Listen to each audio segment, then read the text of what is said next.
meu filho Andrew, mais velho, disse que é pra baixar. Ele perguntou se tu tá doido. Eu disse, meu filho, teu pai tá doido, ele não quer dormir. Tá doido, ele tá doido, eu quero dormir.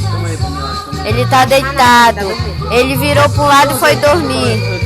Não vai chamar Eu nada. fui lá. Essa merda aí. Diga pro papai baixar essa música que eu quero dormir.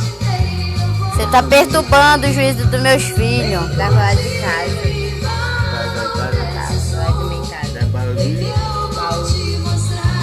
Barulho do pai dele.